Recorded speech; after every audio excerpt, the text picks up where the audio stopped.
Hello, I'm Royson, connector of dots, and there are many dots to connect. And I would like to introduce my beautiful girlfriend, Jemma. And I love her very much, and I love everyone and everything. I love existence. I love all things. So this topic for today would be about meditation and Meditation Sunday. It's been some time since I actually posted it up again, and this happens at times. And really, meditation, I really want to delve into the topic and my own philosophy about really what it means to meditate, because a lot of people believe, meditation is boring and meditation doesn't really get their inner peace fulfilled. But that's the thing, it's the creation of the inner peace and how you really delve into that inner peace. And just, it's not necessarily you have to focus and close your eyes and really focus hard and strain your brain. It's not really about strain at all. It's about letting go. It's about just flowing with the reality that you're currently in and just observing it. You don't have to make knowledge about it. You don't have to make a logical theory about it. You just have to observe it and experience it for what it is, because it is what it is. And in the truth is, in the end, nothing really is logical, if you catch my drift.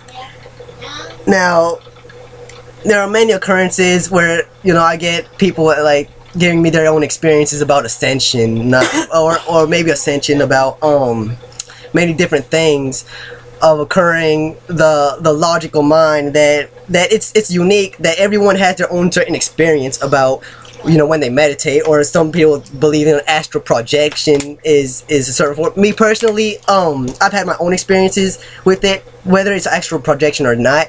Well, to my perception, I just want to see it as an experience within my own imagination, and to catch that drift. And my girlfriend, I believe, has much knowledge about this as well, and I would actually like her to give her opinion too, because her opinion, to my perception, is actually more valuable than my own. On meditation? On meditation, yes. Meditation is a state of relaxation.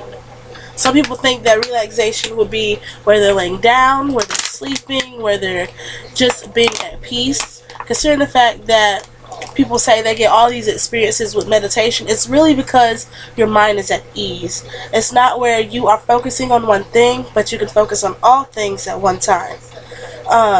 Considering the fact that ascension, it builds in with meditation, and the fact that meditation helps ascension, you could tell how both cooperate together, which is why meditation is a key thing in the ascension progress. The communication, yeah, is basically subconsciously. What meditation is, it's like your subconscious, all the parts of your subconscious is basically communicating with each other, but you're not really consciously aware of that. You're just observing everything for what it is, and you're letting your subconscious do all the work. And then when your subconscious does all the work, you'll be able to experience many different effects of what that really has to, what it's really trying to show to you and reveal to you, because what you're experiencing is something profound, and it's not something you can really put logic, true logic on. It's something that you will have to experience for yourself, and it's not like somebody can tell you this is that and that is this. No, you have to experience it for yourself. And the thing with meditation is it works for everyone. It's neurological pathways within the brain that really gets you to understand not only who you are, but you'll also be more powerful in how you're observing things. Your observation skills will dramatically increase, especially if you do this on a daily basis. Now doing this on a daily basis is also for some people is not as good. Personally, it's not good for me to really delve into meditation every day. And I used to meditate like 3 times a day, but the thing is, well, my personal experience with meditation is that it drained me out. It really got me exhausted, because I was really trying to focus so hard on focusing on nothing, but I didn't realize it. You see, it's not something that you will realize. It's not something that you're really supposed to realize. It's something that just happens, on its own. And the reason why it happens on its own it's your heart. It's something that your heart explains through emotion. It's not something that your heart explains through logic necessarily. Your heart does, it is scientifically calculated that your heart does have neurons inside of it, and your heart literally thinks for itself with its own thoughts. But the brain is trying to perceive the thoughts of the heart in its own way, in its own manera just means different form, way, possibilities. That's what it's Spanish. But that's basically the whole point of this meditation Sunday, because also meditation, if you strongly believe in it and you have faith in it, then it will change reality. It will change the earth grid. And yes, meditation heals the earth. And that is also something that my girlfriend has taught me much of, about emotional healing. Yeah, the brain, the mind is very powerful, but the mind is not the only source. The mind is not the only thing that is to be paid attention to. You have to pay attention to the emotions within your own heart, the language of your own heart, which is connected to the pulse of the earth. And the earth is the only real essence that really understands your heart to the utmost amount. It's just like God is basically understanding you to the utmost amount, and basically you are God, and God is your heart, basically understanding your own self, but you have to understand your own mind, why you think certain thoughts. And it's easier to catch all of these dots when just right after you meditate and you observe something. So how about an advice, where the best advice I can give you is, when you meditate, after you meditate, get something to observe anything. Observe, like, watch something and observe it. Like, watch something on TV, study something, look something up, read a book, read anything, look something up, and get a certain observation, like the Bible. Like, once you meditate, read the Bible, and then you'll get, the interpretation that you'll get will be your heart revealing to you what truth is in the most purest thought form. And the more you get enlightened through meditation, is the more easier it will be to observe every essence of reality that not only you create, but your heart creates. And you are you, I am what I am, God is everything. And I feel that my girlfriend actually has a lot to express about the earth. The earth is something pure. The earth has thoughts that are pure, seemingly, of course, and it's always supposed to help. Well, actually, if you think about it, considering the fact you said the earth is one of the things that purely understands you, meditation helps you to understand yourself. Throughout the day, you take in so much energy, whether it be negative or positive. You take energy from people, from plants and animals, from buildings, from newspapers. All of this energy that you're soaking in, you focus your day around it, not knowing that you're doing it. It just happens. Meditation gives you a chance to not think about all those things that are affecting you, and to just focus on what you think and what your mind is focusing on. That's a big part of meditation. It helps you to not just connect with the world, but for you to connect with yourself. And that's pretty important. Yeah, and the best way, in my opinion, in reality, to connect with yourself is to connect with other people.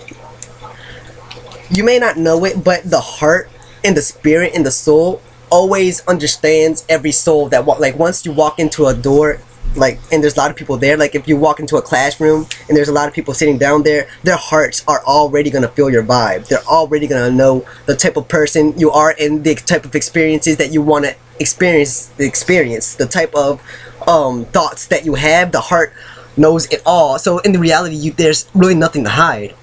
There's absolutely nothing to hide within your faith, within your understanding, within, you know, what you've been through in the past. Just because the brain doesn't really can't catch all that information and really make sense out of it, doesn't mean that the heart doesn't already know how to do it, because the heart has its own thoughts. Yeah. And as far as meditation goes, there's meditation Sunday, every Sunday.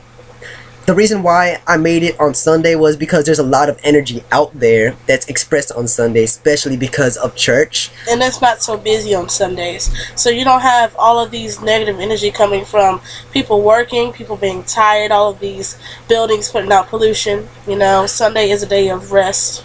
Yeah. So. And if you look into the Seventh-day Adventist place, they believe, well, they have their own beliefs, but Saturday is also a good day to meditate, you know, where there's not so much dense energies around that's stopping you from really observing as much as you should. It's not something that you would really comprehend off the bat, like you think that no one really has an influence on you, when in reality your thoughts are really geometric to the earth and all the people that inhabit the earth. Everyone, you know, the fact of thoughts influencing other people, I believe it influences the heart. Like, as far as your mind goes, anything is possible with the mind, but the mind is not the only source that you could use. I mean, you don't want to like overpower your mind. It's like you don't want to have to put so much attention on one crop of corn when you have so many other crops of peas. Or I'm not really much of a farmer. I don't really know much about that, but you know, there's other things that you can plant and grow other than just corn. You know, and corn, you get a lot of money out of it. So if you're like well balanced, basically what I'm talking about is the chakras. Balance your chakras. Don't focus on just communication chakras. Don't focus on just the intuition chakra. Don't focus on the chakra that enhances your ability to perceive, or your ability. Don't focus on just one chakra. Focus on all the chakras, from the sakra chakra, which is survival, which is all the way up to the crown chakra, which is your essence of who you are being portrayed into the reality geometrically. And also, you know, if you think about it, the source, the prime source, is in all of your hearts, everyone's heart. So if you get to the point where you only think about and use your mind, you can get to a point where you won't use your heart anymore. And if you get to a point where you're not really using your heart, it'll be a lot more difficult, even though that's not correct grammar. Yeah. But it'll be a lot more difficult for you to go back to your heart if you're always using your mind. I totally feel that, you know. And one thing that I do want to express before this session is over, because it's almost over, the experiences that you experience, it has to be affecting you in some way, even if it has to be bad, if it's forced to be bad, which will you make it in some sort of way, because it's your mind that's actually, make sure y'all ready for my mama. It's the understanding of your mind, how it really penetrates, you know, reality in a way that, you know, if you don't feel an experience with your heart, you're going to feel it with your mind.